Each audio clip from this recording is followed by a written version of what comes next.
السلام عليكم ورحمة الله وبركاته. الحمد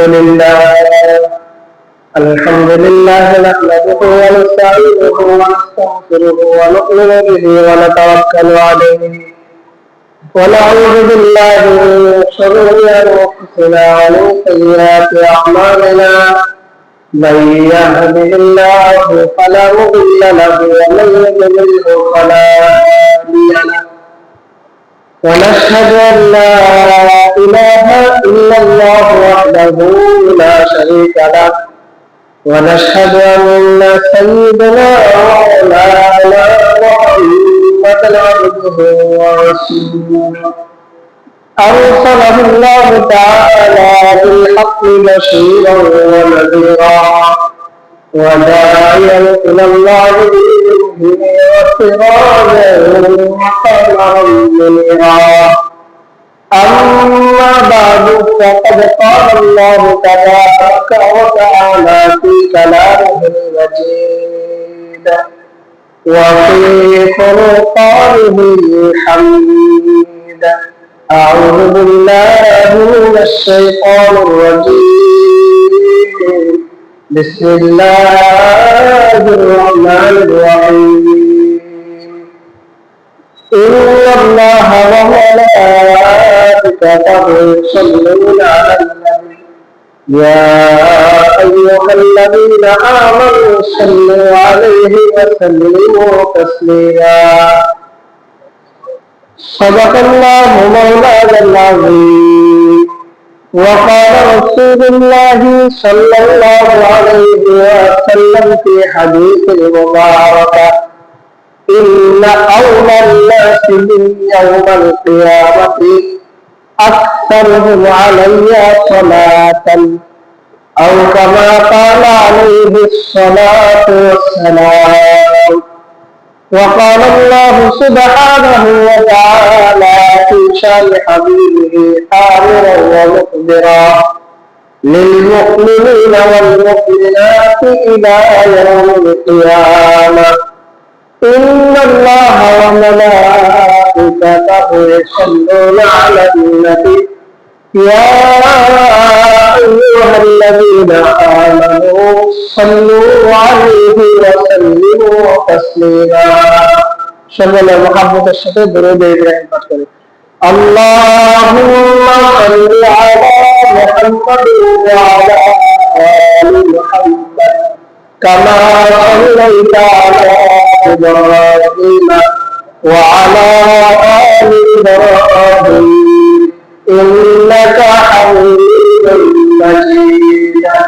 اللهم بارك على محمد وعلى آل محمد كما باركت على إبراهيم وعلى آل إبراهيم إنك حميد مجيد.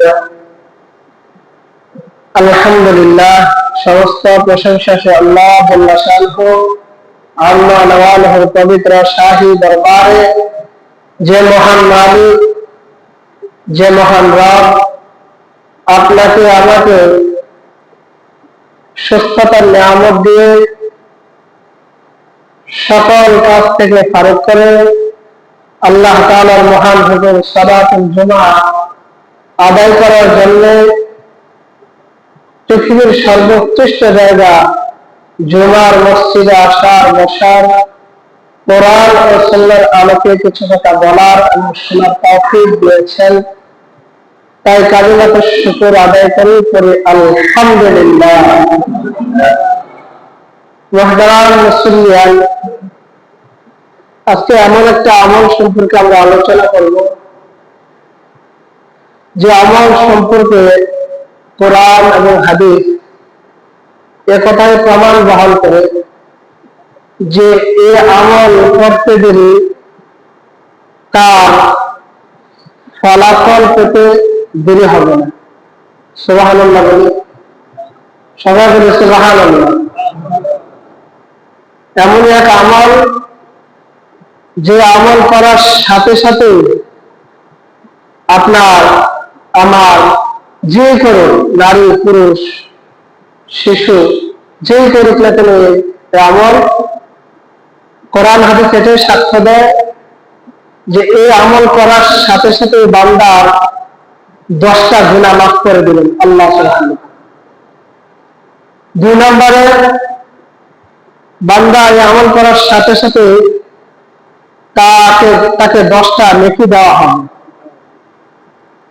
3 নম্বরে পুরস্কার হিসেবে তাকে যখনই আমল করা হবে তো তাকে 10টা মর্যাদা বা মর্তবা বুলন্দ করে দেওয়া। সুবহানাল্লাহ।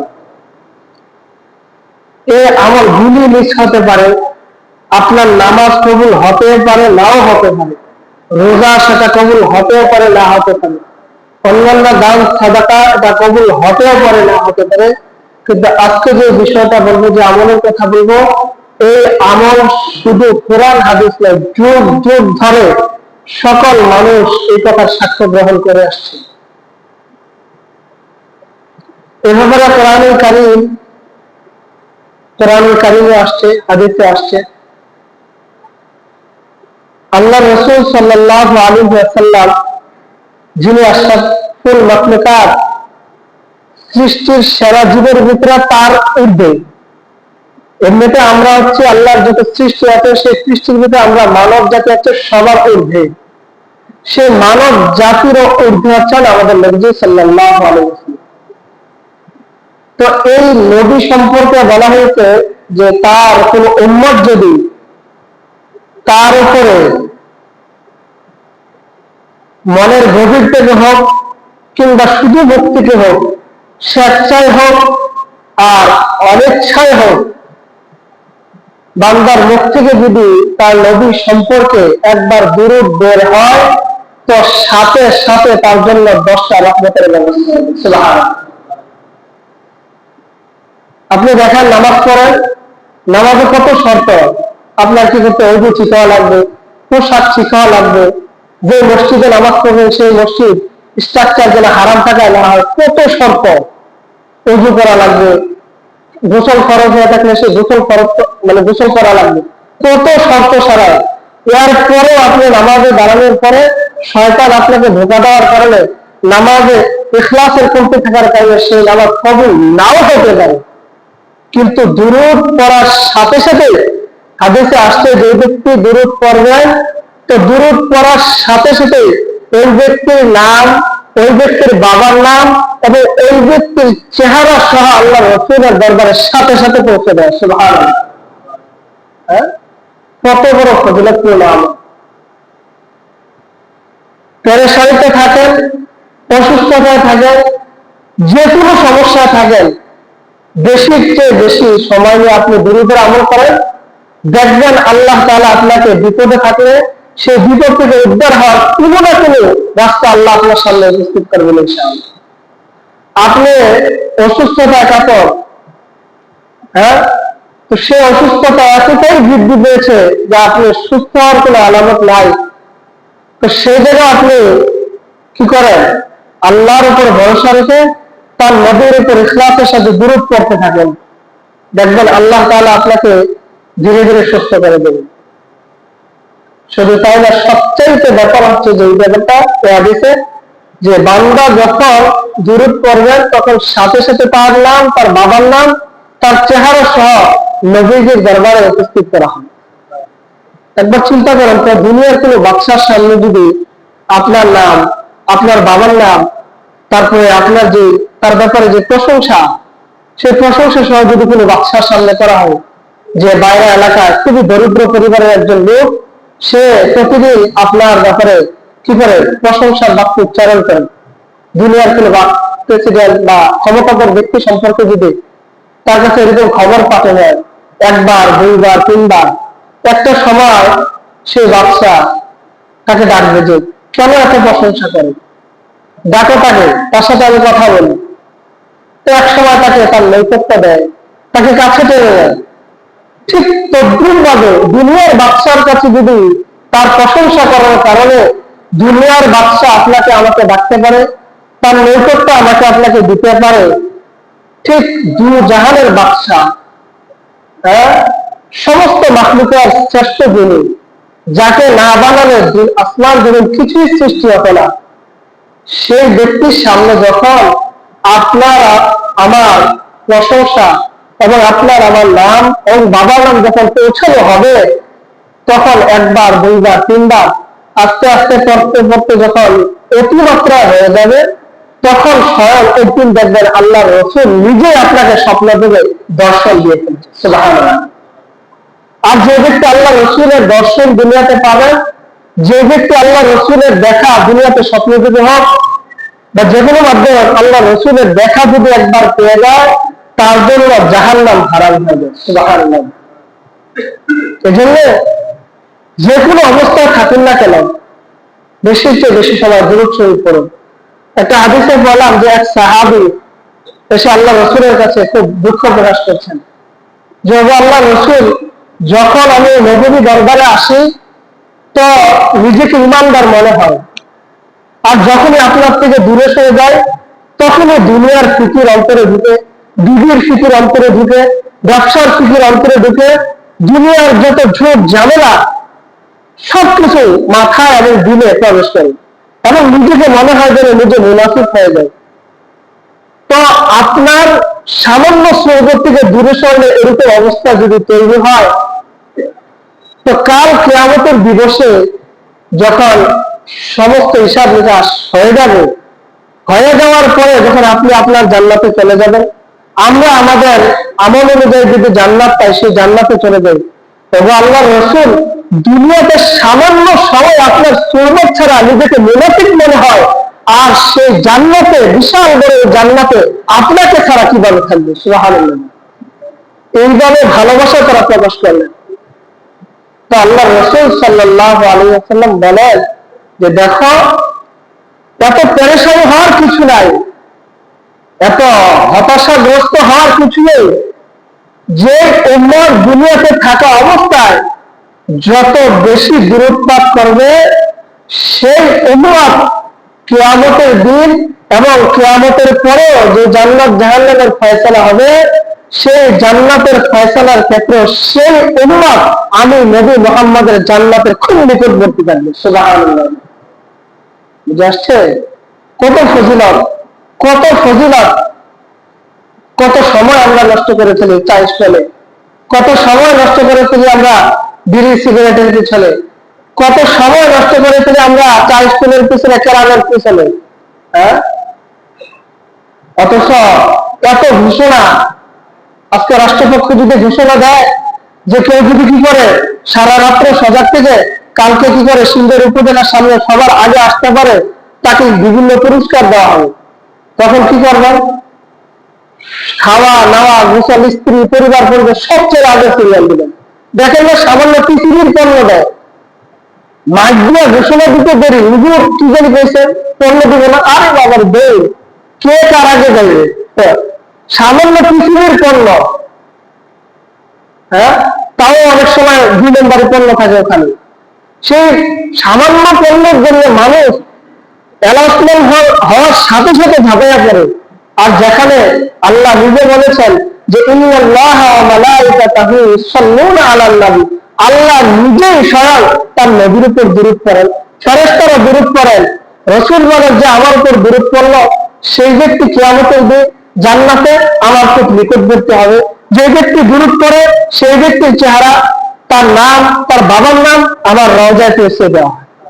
এত এত ঘোষণার পরেও যারা দূর থেকে দূরে থাকেন, আসলে বলতে হয় তারা খুবই মানে পোড়া কপাল, খুবই পোড়া কপাল।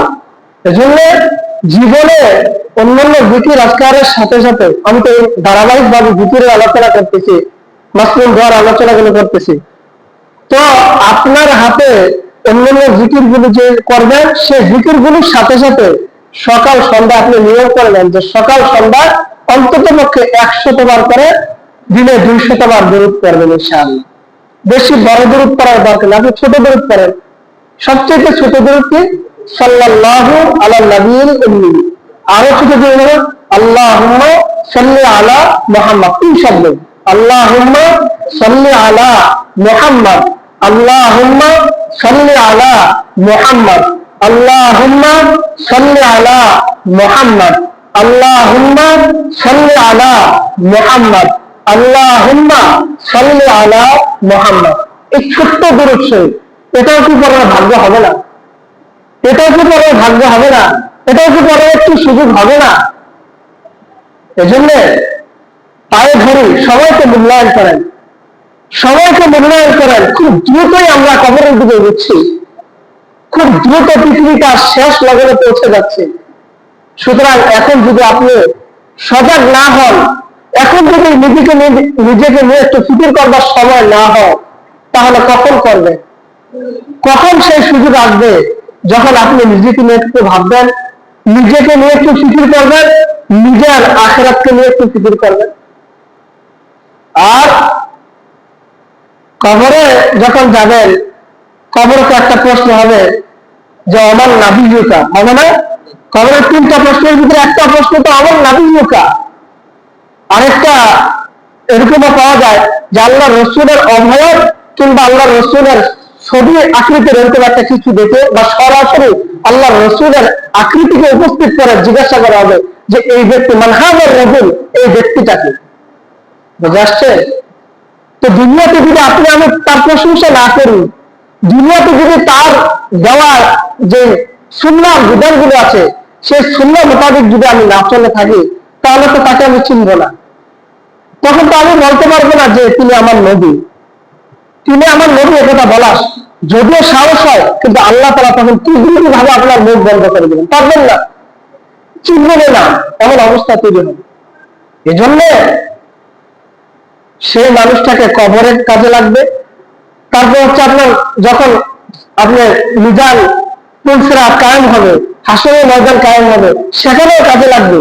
সমস্ত নবী যখন নিয়ামত বলে নিজের চিন্তা থাকবে, তখন নবী মুহাম্মদুর রাসূলুল্লাহ সিজদায় পড়ে যাবেন। সিজদায় পড়ে গিয়ে তার উম্মতের জন্য আল্লাহর কাছে বলবেন যে আল্লাহ তুমি আমার উম্মতকে কেউ আগে মাফ করো।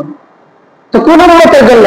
যারা দিনকে দিন চায়ের যে কাপ সেটাতে সময় কাটায়, যারা দিনকে দিন টিভির পর্দার সামনে সময় কাটায়, যারা দিনকে দিন বৎসরকে বৎসর একবারও মনে করে না যে নবীর উপর একবার গোপনে নীরবে নিভৃতে একবার দরুদ করি, সেই উম্মতের জন্য না, সেই উম্মতের জন্য না।